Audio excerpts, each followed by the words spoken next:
Hey y'all. Well, we got our seal plates, our two interior ones down. 18-foot run, a 12 and a 6. And today we're going to start laying out and cutting the mortise joints for the floor joists. So I was thinking about using the strong ties, but I'm not going to. It's more money. Yeah, it's a lot quicker just to screw them up there and put the joist in. But at the end of the day, I feel better about cutting the mortises. I think what I'm going to do, these are 8x8s. I think I'm going to go down 2 inches and go in 2 inches, and then they'll be 4 inches wide. So, you know, they'll have a 2-inch lip, 2 inches deep. That ought to give it enough pocket to rest in without taking too much off of the beam, and also 2 inches at the bottom ought to be enough to keep it pretty stable. So I think that's what I'm going to do. 2 in, 2 down, and of course 4 inches wide because the joist will be 4x8. I'm going to run them on 27 inches on center. So these are 18 foot long, and 27 inches will give me a good even spacing on my floor joist. I was going to do them every 2 foot. That puts me right on my posts, and I didn't want to put my joist right on my posts because I already have I just have half laps, and these are going to be pegged together, and I didn't want to take any more out of that, so I'm going to do 27s. That'll space them out. I have one here, one right on the other side, and then so forth. So that was a good compromise on the spacing, to where they're not too wide, but and not too close, and then not on the existing joinery. So that's what I'm going to work with.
So I'm trying to make all my measurements off of a center line and not from the corners of the post, because the corners of the post are gonna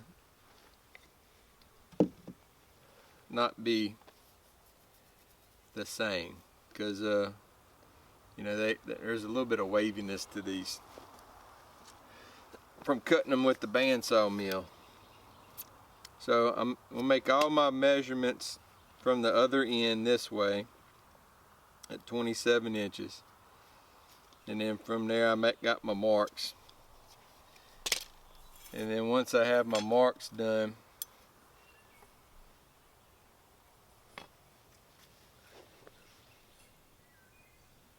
I'm going to measure. I have my center mark for my measurements. I'm going to go 2 inches,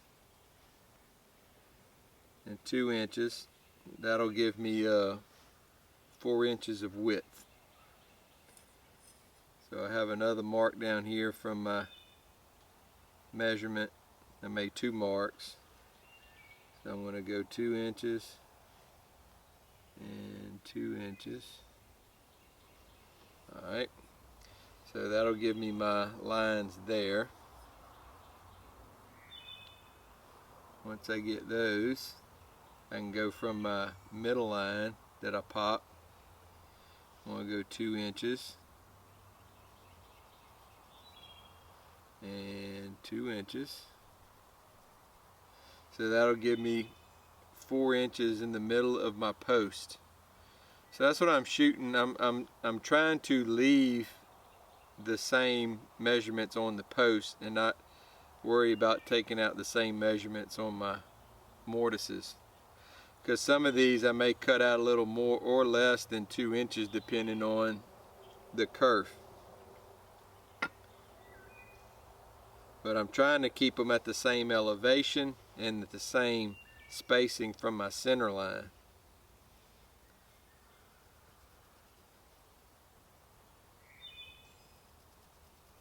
So that way when I set them all, they'll be at the same height in reference to my center line, and they'll be the same width apart in reference to my center line.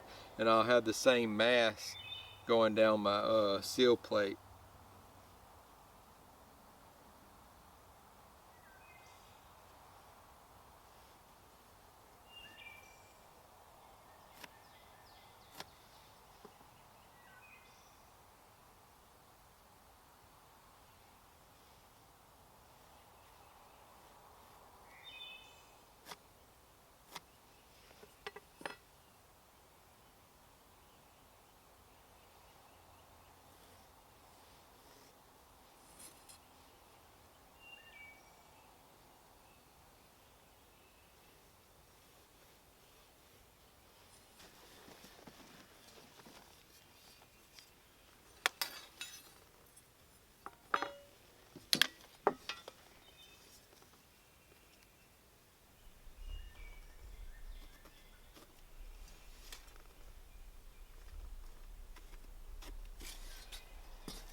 right, y'all. So see, we got a little mess on our hands here. So I got all the seal plates notched on two sides, and as I was notching them, I noticed this back wall had a little bit of bow to it. This is an 8-foot wall. So at first I'm like, well, I think it'll be okay. And I'm like, no, I've done put too much work into this for that thing to just bow in. I meant to put these braces in down the road as just basically support for shelving, and then just make them as bracing as well. So I'd already been thinking about this, but when I saw the back wall bowed, I figured it was time to do something about it. So I just dug the back out down a good ways to get some pressure off of it, and I took my tractor bucket, hung it over, and just rolled back into it and straightened it back out. And once I had it straight, I went and put these braces in, and they're pretty tight in there. Some of them I had to beat in pretty good, but yeah, when I let it back off, it's good and straight now, and I feel much better about it. And to kill two birds with one stone, while I have this hole open, they're going to make it a little bit wider, dig out the edges a little more, and I have some more solid roll pipe. So I think I'm going to put a run, radiator run of that 4-inch pipe here. So that way I'll have a 4-inch run going under the root cellar, and a 4-inch run right here in the dirt. And I'll have basically 8 inches, well, two 4-inch pipes. It's not really like an 8-inch pipe, but I'll have two 4-inch pipes to help bring air in. So I'll be basically doubling my air coming in. So I think that'll be good.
So the wall is straight.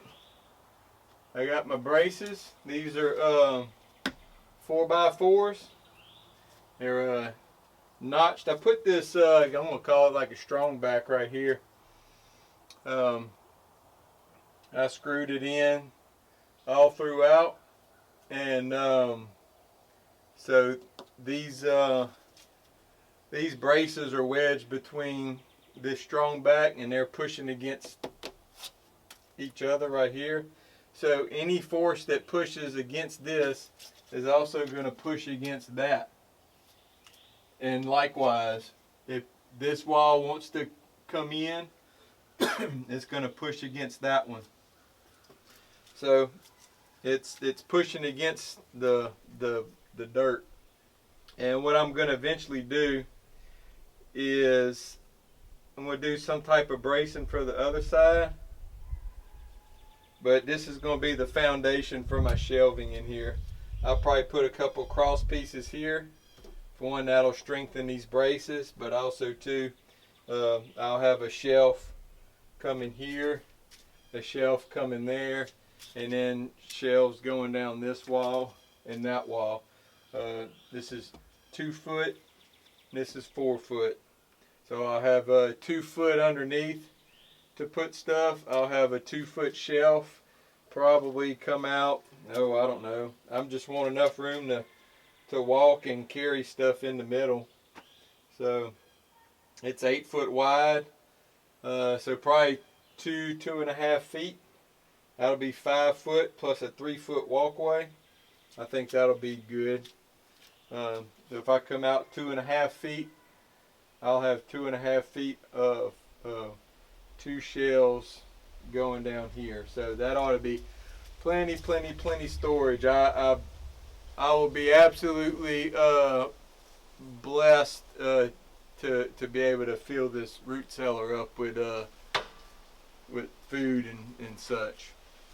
So that's going to be the game plan. So God is good, and we're going to work toward filling it up once it's complete. So, but that's where we are now. I feel much better with these braces up, much better. So, and then plus two, an extra run of pipe to try to bring cool air into the cabin will be good. I'm thinking of I got this drain pipe. I got a mess down here with the water from the rain, and my problem is the clay. I put clay on top. I put sand around the pipe everywhere, and then I brought clay in, and I think the water has just put a clay layer over everything, and it holds water when it rains. So I had to dig down to the pipe in a couple of spots to get the water to drain down and go out. So I'm going to have to get in here and probably pull a lot of this clay out, and I think I'm just going to backfill it with pea gravel or something. That way it'll be porous. Any moisture gets in here, it can hit that pipe and run on out and not hold water.